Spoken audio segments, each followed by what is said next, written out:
माँ तेरी पसीने की हर बूंद को मोती सा चमकाऊंगा माँ, तू सपने बड़े देखना माँ, पूरा करके तेरा सिर सिरनी दिखलाएगा।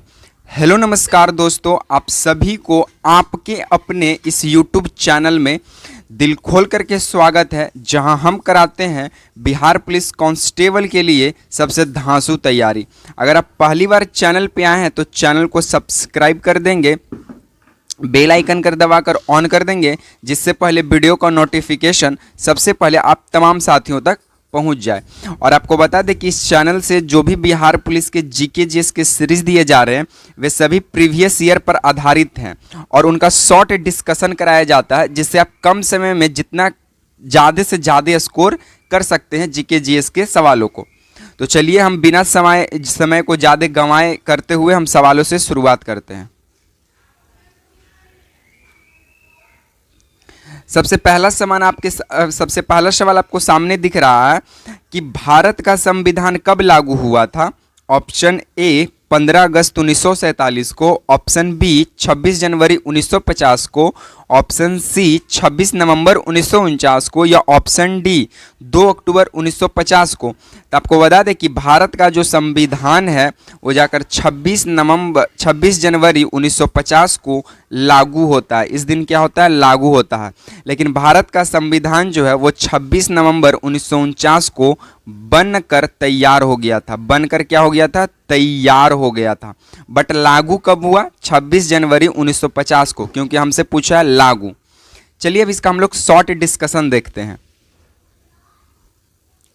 शॉर्ट डिस्कशन में यही व्याख्या की गई है कि 26 जनवरी को भारत का एक गणराज्य बना और संविधान पूरी तरह से लागू कर दिया गया। तो इस प्रश्न का राइट आंसर 26 जनवरी 1950 ऑप्शन नंबर बी के साथ जाएंगे। चलिए नेक्स्ट हमारा सवाल कहता है कि महात्मा गांधी ने दांडी यात्रा कब शुरू की थी। ऑप्शन ए 1930 में, ऑप्शन बी 1920 में, ऑप्शन सी 1942 या ऑप्शन डी 1935। तो महात्मा गांधी जी के द्वारा दांडी यात्रा की शुरुआत 1930 में किया जाता है। तो इस प्रश्न का right answer option number A होगा साथियों। चलिए इसका हम लोग शॉर्ट डिस्कशन देखते हैं।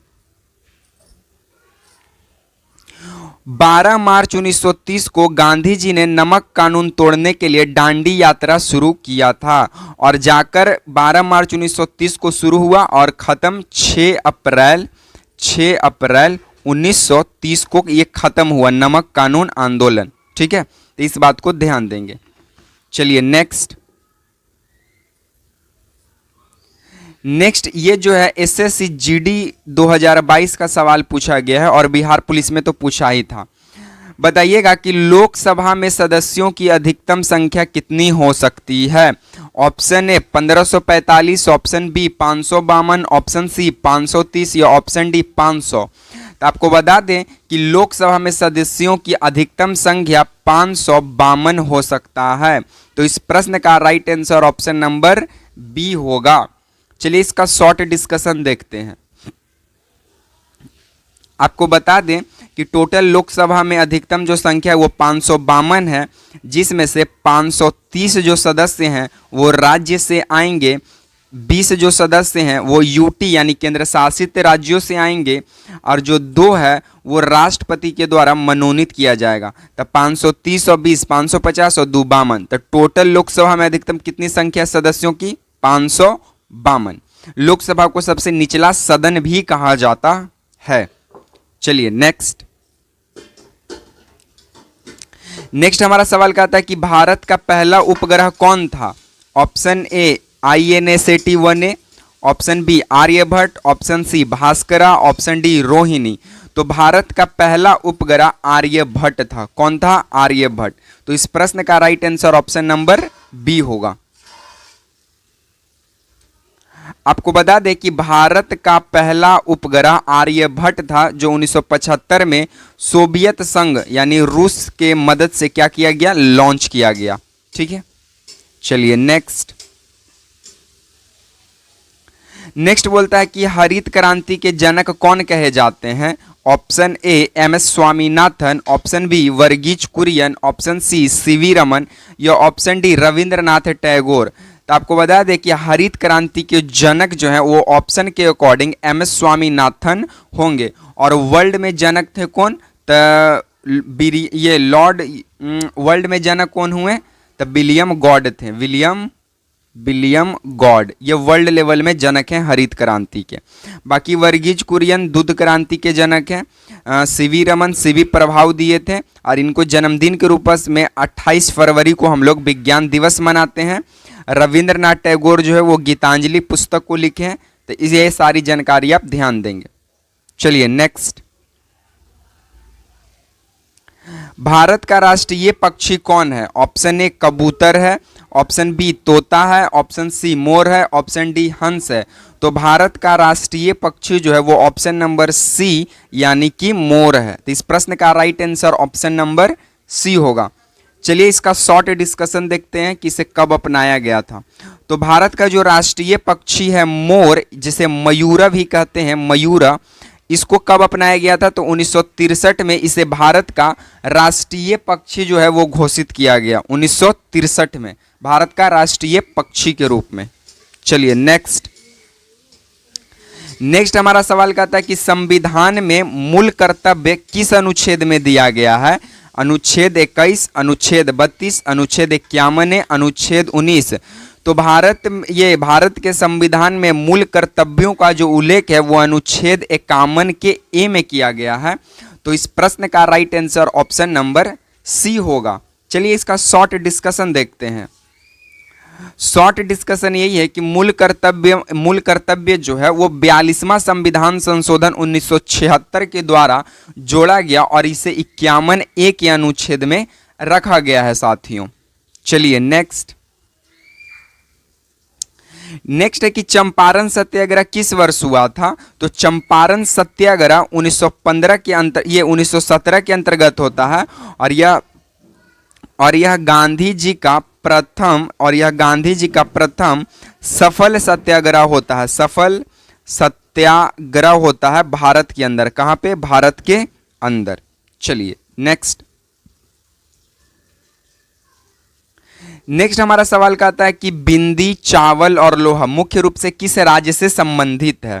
पंजाब, छत्तीसगढ़, बिहार या झारखंड? तो आपको बता दें कि बिंदी, चावल, लोहा मुख्य रूप से झारखंड से संबंधित है।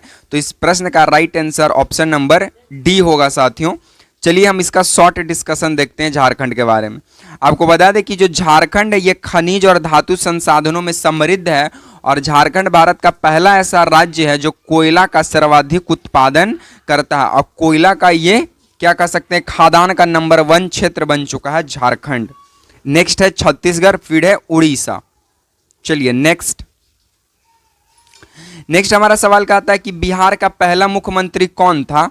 ऑप्शन ए कर्पूरी ठाकुर, श्री कृष्ण सिंह, जगन्नाथ मिश्रा, राम सुंदर दास। तो बिहार का पहला मुख्यमंत्री श्री कृष्ण सिंह होते हैं। तो इस प्रश्न का right answer option number B होगा साथियों। चलिए आपको बता दें कि बिहार के पहले मुख्यमंत्री थे कौन? श्री कृष्ण सिंह, जिन्हें बिहार केसरी कहा जाता है। जिन्हें क्या कहा जाता है? बिहार केसरी कहा जाता है। अच्छा, बिहारी बाबू किसे कहा जाता है? कमेंट बॉक्स में उत्तर देंगे। नेक्स्ट 1857 की क्रांति का नेतृत्व बिहार से किसने किया? तो 1857 की क्रांति का नेतृत्व बिहार से बाबू वीर कुंवर सिंह करते हैं और इस प्रश्न का right answer option number C होगा। और ये बिहार के आरा जिला के जगदीशपुर गांव से करते हैं। कौन सा गांव? जगदीशपुर गांव से करते हैं। तो इस बात को ध्यान देंगे। नेक्स्ट बोलता है कि किस ग्रह को लाल ग्रह कहा जाता है? शुक्र को, मंगल को, शनि को या बुध को? तो लाल ग्रह जो कहा जाता है वो ऑप्शन नंबर बी मंगल को कहा जाता है। तो इस प्रश्न का right answer option number B होगा। और हमारा 4th नंबर का ग्रह है मंगल। एक साइड है मंगल और एक साइड है बृहस्पति, यानी इधर है मार्स और इधर है जुपिटर। और ये दोनों के बीच में एस्ट्रॉइड बेल्ट पाया जाता है जिसे हिंदी में क्षुद्र ग्रह की पट्टी कहते हैं। क्षुद्र ग्रह की पट्टी। तो आपसे पूछ देगा कि क्षुद्र ग्रह की पट्टी किन दो ग्रहों के बीच पाई जाती है? तो मंगल और बृहस्पति। चलिए इसका एक्सप्लेनेशन यही है कि मंगल ग्रह की सतह लाल रंग की होती है, इसलिए इसे रेड प्लैनेट यानी लाल ग्रह कहा जाता है, और इंग्लिश में इसे मार्स प्लैनेट कहा जाता है। इसके दो उपग्रह हैं, एक का नाम है डीमोस और एक का नाम है फीबोस, ठीक है। और ब्रह्मांड का सबसे छोटा उपग्रह जो है वो है डीमोस, मंगल का। नेक्स्ट, यूएनओ का मुख्यालय कहाँ स्थित है? तो यूएनओ का जो मुख्यालय है वो है न्यूयॉर्क, अमेरिका में स्थित। तो इस प्रश्न का right answer option number B होगा। यूएनओ मतलब यूनाइटेड नेशन ऑर्गेनाइजेशन, जिसकी स्थापना 1945 में किया गया था। तो यही है कि संयुक्त राष्ट्र संघ यूएनओ, यूनाइटेड नेशन ऑर्गेनाइजेशन का मुख्यालय न्यूयॉर्क यानी अमेरिका में पड़ता है।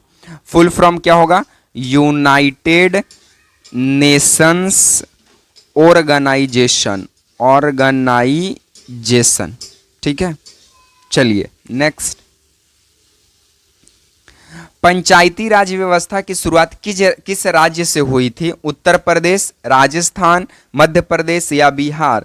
तो पंचायती राज व्यवस्था की जो शुरुआत है वो ऑप्शन नंबर बी राजस्थान से किया गया था। कहां से किया गया था? राजस्थान से। तो इस प्रश्न का right answer option number B होगा साथियों। चलिए इसका एक्सप्लेनेशन देखते हैं। बता दें कि 2 अक्टूबर 1959 को राजस्थान के नागौर जिला में पंचायती राज व्यवस्था की शुरुआत की गई थी, और इसके बाद फिर छत्तीसगढ़ में पंचायती राज व्यवस्था की शुरुआत की जाती है। तो पहली बार पंचायती राज व्यवस्था की शुरुआत 2 अक्टूबर 1959 को राजस्थान के नागौर जिला। चलिए नेक्स्ट, सबसे बड़ी हड्डी कौन सी होती है? फीमर या फिर ह्यूमरस या फिर टीबिया या फिर रेडियस?